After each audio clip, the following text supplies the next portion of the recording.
तो वह क्या कहेगी? वह कहेगी मैंने तुम्हें जीवन दिया और तुमने मुझे ही संकट में डाल दिया। पर्यावरण कोई अलग चीज नहीं है। पर्यावरण का मतलब होता है हमारे आसपास का वातावरण।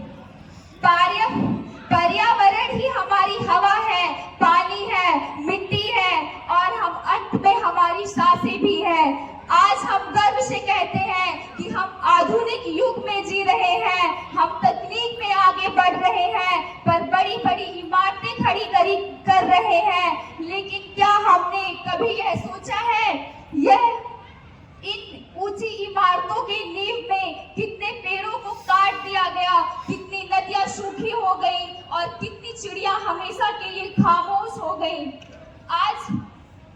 आज हवा जहरीली हो गई, आज हवा जहरीली हो चुकी है। शहर में लोग सुबह उठते ही ये नहीं कहते हैं कि आज का मौसम कैसा है, बल्कि यह कहते हैं कि आज की एयर क्वांटिटी इंडेक्स कितनी है, आज की एयर क्वांटिटी इंडेक्स कितनी है। आज पानी अमृत नहीं संकट में बदल गया। नदियां जो कभी सभ्यता की जननी जानी जाती थी, आज वो नालों में बदल दी गई। आज हालात यह है कि लोग बोतल में पानी बंद करके पीते हैं, एसी की हवा में जीते हैं और फिर कहते हैं प्रकृति ने हमें दिया ही क्या है। अगर प्रकृति ने हमें कुछ नहीं दिया है तो आज हम यहाँ खड़े ना होते। धरती ने हमें बिना मांगे हवा, पानी और जीवन दिया है, लेकिन बदले में हमने सिर्फ उसे कचरा, धुआं, शोर दिया है। आज ग्लोबल वार्मिंग केवल एक शब्द नहीं है, यह एक चेतावनी है।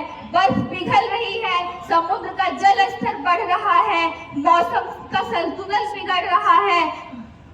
कभी मौसम, कभी बारिश, कभी भयानक गर्मी, कभी भूकंप, कभी बाढ़। यह प्रकृति का बदला नहीं, यह हमारे द्वारा की गई भूलों का परिणाम है। सबसे दुखद बात यह है कि हम सब जानते हुए भी खामोश हैं। हम सोचते हैं एक पेड़ लगाने से क्या होगा, एक पेड़ को जलाने से क्या होगा, एक प्लास्टिक को जलाने से क्या होगा और एक की सोच में बदलाव लाने से क्या होगा, लेकिन हम भूल जाते हैं। लेकिन मैं यहाँ कहना चाहूंगी कि समस्या भी एक से ही शुरू होती है और खत्म भी एक से ही होती है। पेड़ केवल लकड़ी नहीं, वो धरती की सांस होते हैं। नदियां केवल पानी नहीं, वो जीवन की धड़कन होती हैं। जानवर केवल जीव नहीं, वो प्रकृति के संरक्षक होते हैं। अगर संतुलन टूटेगा तो सबसे पहले इंसान ही मिटेगा।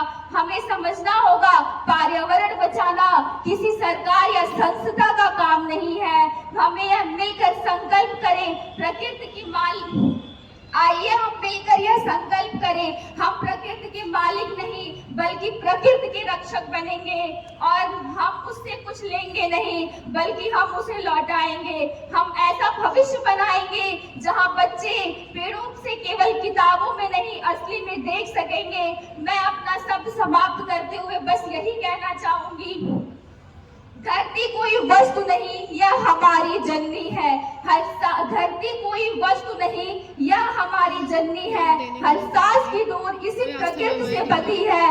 पेड़ों की चुप्पी में आवाज छिपी है। हर गिरती पत्तियां चेतावनी लिखी है, हर गिरती पत्तियां चेतावनी लिखी है। हमने विकास के नाम पर विनाश सुना है, हमने विकास के नाम पर विनाश सुना है। सुविधा की चाह में भविष्य को बेचना चुना है। नदियां सूखी हैं, आसमान रो पड़ा है। इंसान ने खुद अपने अस्तित्व को ठुकरा दिया है, इंसान ने खुद अपने अस्तित्व को ठुकरा दिया है। पर आज भी वक्त है, कहानी बदली जा सकती है। पर आज भी वक्त है, कहानी बदली जा सकती है। हर उजड़ी धरती फिर से हरी की जा सकती है। आज पर्यावरण बचेगा तो कल इंसान बचेगा, वरना इतिहास के पन्नों पे बस पछतावा सजेगा, वरना इतिहास के पन्नों पे बस पछतावा सजेगा। धन्यवाद।